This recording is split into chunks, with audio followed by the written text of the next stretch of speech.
Karena ini sudah kena khitab, sementara anak-anak belum kena khitab. Saya pernah punya tamu, karena di tradisi Kiai itu sering punya tamu.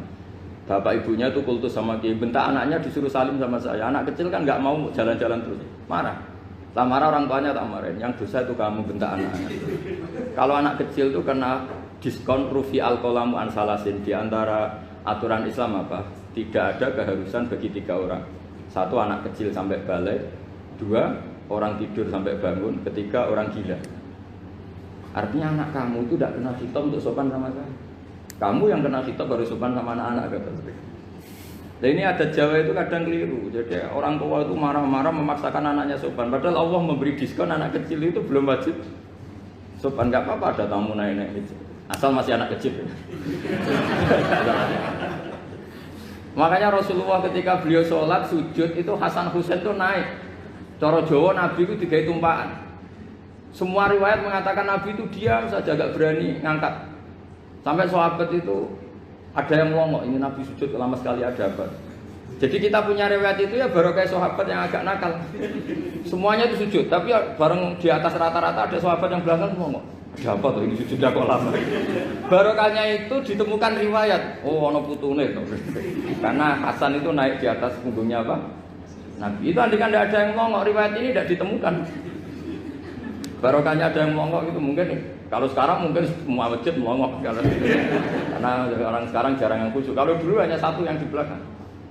Setelah itu Nabi memberi penjelasan, saya tadi sebetulnya harus mengakhiri sujud saya sesuai aturan umum, tapi ada cucu saya tak biarkan sampai dia puas naik punggung saya, sehingga dia turun baru saya naik. Filosofinya apa? Begini, anak kecil 1 tidak kena khitab. 2, jangan sampai sholat itu jadi problem. Kalau Nabi nyentak Hasan, membentak, putu ono bae sholat kok diganggu, maka sholat menjadi trauma. Gara-gara sholat bahasa bentak saya. Lama-lama anak ini trauma dengan sholat karena dianggap problem. Makanya saya termasuk kiai nggak berpendapat anak kecil nggak boleh di masjid. Sering kan anak kecil di masjid, ayo khutbah rame. Saya termasuk setuju tetap boleh. Kalau dibentak di masjid, maka dia trauma dengan masjid. Wong saya ke masjid dibentak. Lagi pula kadang-kadang orang tuh gaya-gayaan tok.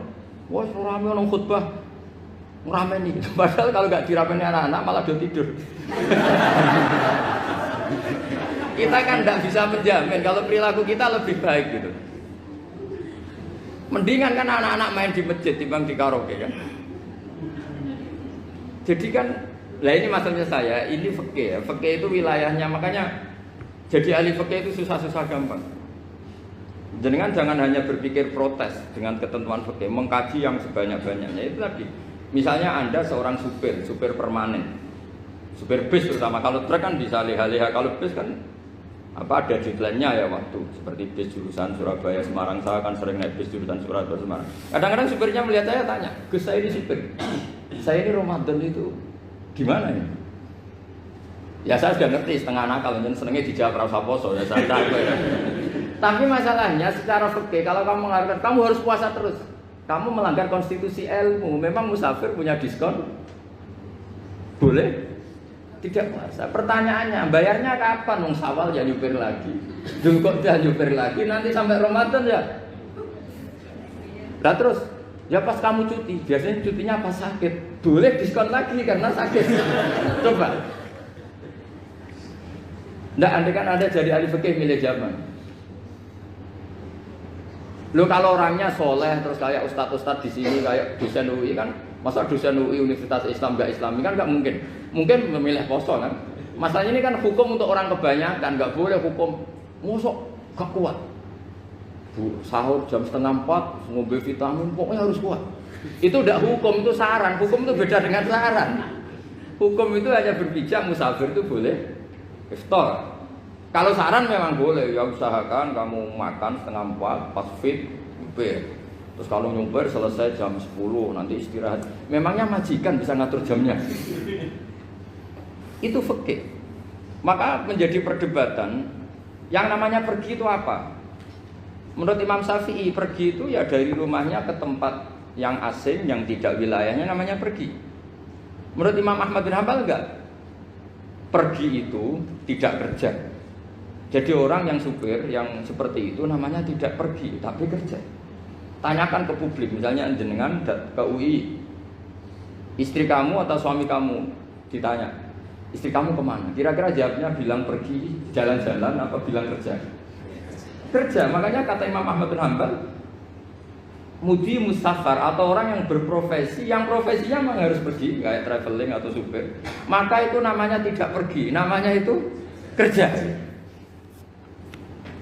Karena apa? Sekali distatuskan pergi, maka ikut status yang dikatakan Allah dan Rasul, dapat diskon, boleh tidak puasa. Maka terus kita debat tentang definisi. Nah, definisi ini penting karena yang menjadikan hukum rubah itu definisi. Misalnya gini, Mbak ini ngaji saya. Statusnya kalau pakai status saya ajnabi, orang lain Bapak ajnabiyah, maka hukumnya saya melihat Bapak ini haram karena statusnya ajnabi melihat ajnabiyah yang tidak mahram. Tapi kalau di fikih itu ada statusnya. Di antara lelaki boleh muwajahah sama perempuan adalah satu untuk belajar, dua untuk muamalah, tiga untuk kesaksian, empat untuk pengobatan. Itu kan ada pengecualian-pengecualian. Sehingga statusnya sekarang, Mbak itu belajar, apa ingin melihat Gus Bah atau Gus Bah itu mengajar atau ingin melihat Mbak? Itu statusnya bisa rubah. Makanya kalau sebetulnya kalau kita marung di warung misalnya Padang, kita nggak pilah-pilah, kebetulan pelayannya perempuan itu masih bisa ditilah secara fikih. Saya muamalah marung, cuma kebetulan penjaganya. Tapi masalahnya Pak ini punya daftar penjaga yang cantik, yang masalah. Maka pertanyaannya itu marung ke situ demi marung, apa demi melihat? Tidak jawab saja. Demi marung apa demi melihat? Kalau demi marung supaya kenyang, penjaga yang sangar-sangar juga banyak. Akhirnya kalau demi makan, penjaga yang cowok kan banyak. Kalau demi melihat, berarti yang dihitung kan niatnya. Berarti karena muamalah apa karena melihat? Melihat. Itu status. Jadi makanya kalau mudi musafar itu namanya orang pergi atau orang kerja? Orang kerja. Maka menurut pikirannya Imam Ahmad bin Hanbal, seperti itu harus puasa. Karena dia adalah pekerja, bukan musafir. Lalu dalam masalah jumlah 3 hari misalnya. Kalau dalam fikih kita, nggak saya kenapa ngomong fikih terus ya, karena banyak yang melupakan fikih. Jenengan pergi haji. Zaman Nabi haji itu jamak dan qashar terus. Padahal hajinya Nabi itu, haji itu minimal kan berapa hari minimal itu? 9, 10, 11, 12. Sebenarnya haji itu minimal hanya 4 hari. Karena 13 Dzulhijjah bisa nafar apa? Awal. Kalau nafar awal berarti nggak ada kewajiban nafar sani. Berarti yang wajib betul kan 9, tanggal 9 wukuf di Arafah, terus 10 biasanya ifadah sama balang jumroh apa? Akobah, terus 11, 12 itu kan sudah boleh cabut karena apa? Nafar apa? Awal. Berarti nggak usah nafar apa? Sani. Berarti hanya berapa? 4. Tapi Nabi haji di Mekah Medina itu sampai 40 hari karena perjalanan. Pertanyaannya ketika Nabi menjamak dan mengqashar itu cara Imam Syafi'i lis safar. Karena Nabi orang Medina datang ke Mekah dengan jarak 460 kilo, maka Nabi boleh jamak dan qashar. Jadi pikiran Imam Syafi'i, jamaknya Nabi itu lis safar karena pergi. Cara pikiran Imam Malik enggak, jawabnya Nabi itu lin nusuk. Nabi menjamak sholat itu karena melakukan ibadah haji. Efeknya adalah orang Mekah kalau haji itu cara Imam Malik meskipun jaraknya dekat boleh apa? Boleh apa? Qashar, boleh jamak qashar. Lalu terus ada pertanyaan fikih lagi. Lalu jamak qashar itu karena pergi apa karena masyaqqah? Karena repot. Coba kalau sampean kira-kira jawab. Misalnya kita orang kaya bawa uang 1 miliar naiknya Alphard, ada supirnya, ada ajudannya. Pergi di jarak 100 kilo. Masyaqqahnya kan tidak ada sama sekali, apalagi di tol kebetulan nggak macet. Kira-kira boleh jamak nggak? Boleh Gus karena pergi, tapi kan nggak ada repotnya sama sekali.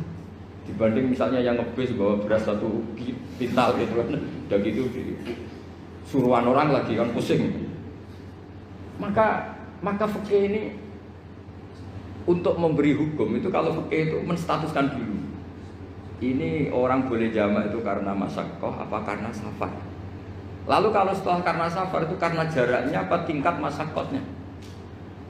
Kalau karena jaraknya ya tidak juga. Tidak juga gini maksudnya. Mungkin Anda tidak pernah terpikir begini. Kalau saya mau ke Jakarta, kemudian sampai Purworejo itu sudah waktu zuhur. Saya boleh nggak zuhur di situ sama masak? Boleh kan? Padahal perjalanan saya belum capek. Artinya nunggu boleh jamak itu setelah kita menempuh jarak itu apa menuju, sedang menuju dan niat. Sedang menuju dan niat. Misalnya saya mau ke Jakarta, saya orang Sleman mau ke Jakarta, itu sampai mana itu Magelang itu sudah boleh jamak kan? Boleh nggak? Boleh karena saya mau ke. Nah pertanyaan cara pergi mungkin ada tidak terlintas. Ternyata ditelepon sama istrinya nggak jadi pergi. Padahal sholatnya kadung di jamak, duhur dan asar. Apakah setelah di rumah sholat lagi?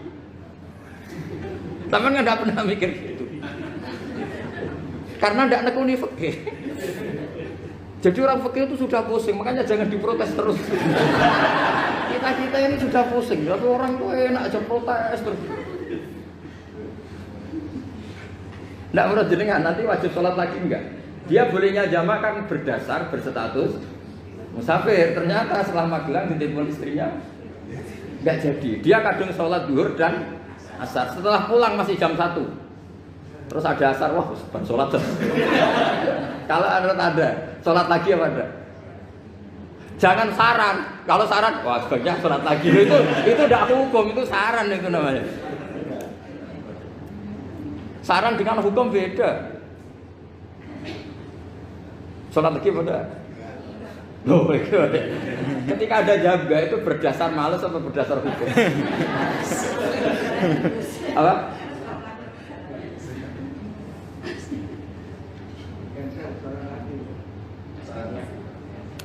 Nah kalau Anda sholat lagi, pertanyaannya gini, Allah itu tidak punya tradisi mewajibkan 2 kali. Pertanyaan fikihnya mesti gitu. Dan saat Anda di Magelang menjamak itu melakukan sesuatu yang disahkan oleh agama. Berarti pas Anda jamak zuhur asar, sesuatu pas melakukan itu kan berstatus sah dan boleh. Meskipun setelah itu